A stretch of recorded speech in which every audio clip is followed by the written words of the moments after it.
I would like to greet Greta and thank her for being active. You have raised comments about Artsakh issue. The president of AUA mentioned an important remark. He spoke about the phenomena called Greta's effect. Unfortunately, when we had the rights situation with the violation of human rights of the people of Artsakh, we did not have Greta's effect. It was not only in an environment when everything was impunitive, impunity was the norm. On the contrary, different states were encouraging Azerbaijan within that impunity norm. And COP29 in Azerbaijan, after the ethnic cleansing of Artsakh, organizing that is a very, very vivid example that not only are we not speaking about impunity, but we are encouraging the perpetrator on an international platform. Speaking about the blockade, after the 2020 war of Azerbaijan, it was a systematic and consistent ethnic cleansing policy, just their next tool.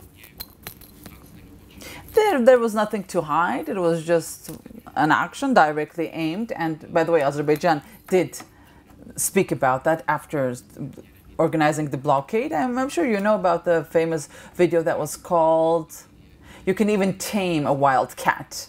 So as the wild cat was considered the people of Artsakh, and using hunger and torture, they were trying to tame this wild cat via deprivation, hardship. About the humanitarian impact of the blockade, it's very difficult to use words to express the situation that was in Artsakh. Words are not enough. And now, to come back, to have a retrospective view and to relive all that, it is a bit amazing. Like, how can human beings go through that all? Yes, indeed. It was amazing that how could the population of the world, how could the community of the world just come forth with empty remarks, empty statements, without any actions, in front of the eyes of the whole world. 120,000 children, 30,000 children on a daily basis, they were deprived. We had cases of dying of hunger. We had cases of malnutrition. The most vulnerable group was those persons with disabilities and having diseases. There was a deficit of medications. And what we received from the world were merely statements, empty statements. The efforts we had to input were just unimaginable, just to get something from the RCRC, to come up forth with a statement about the situation, to give objective information about the situation. I mean, this is not right. Even if you're a humanitarian organization, you have to ask them, you have to beg them to come forth with an objective statement. Something is going wrong in the system of human rights defense. I can speak about specific cases. Yes, I'll speak about just one case. Well, it was Vagif Khachadarian. There was the Hakkari, on the Hakkari bridge, he was kidnapped. Even the Red Cross, there was very difficult. Even the Red Cross had very, very many difficulties. I remember the discussion with the Artsakhi woman who had issues with his kidneys and they couldn't do dialysis. The woman was crying and saying, it's better if I die here than they take me. And on the way, if I would be kidnapped by the Azerbaijanis, by the Azeris. A very simple example. Very simple example. To be abducted on the way. These were the choices the people of Azerbaijan had. I'm sorry, the people of Artsakh had. Not to mention about the food, the lack of food. How did this lack of food have an impact on children? On a daily basis, we'd receive calls by doctors saying that because of malnutrition, these are the impacts. People are losing their consciousness.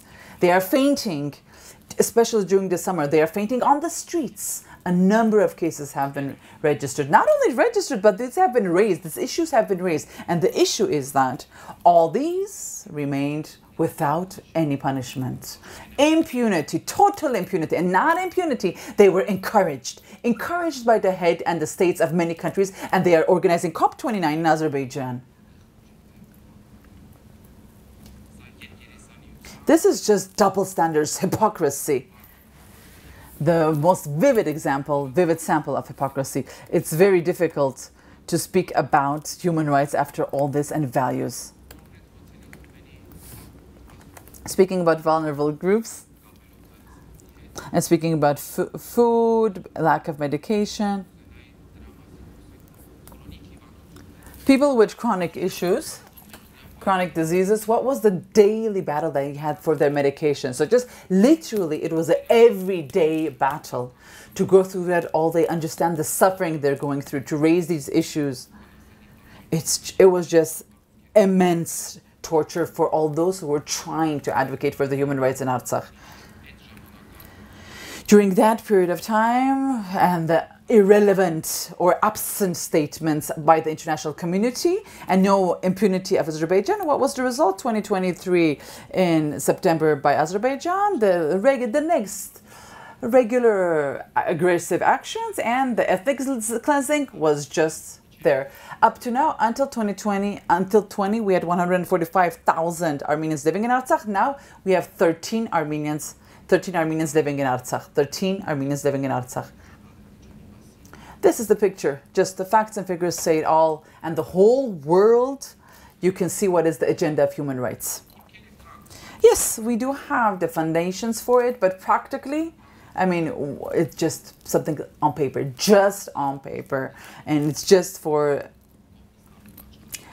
it's just if you see the level of the advocates on an international level, it is not transforming. It is not translating into political actions.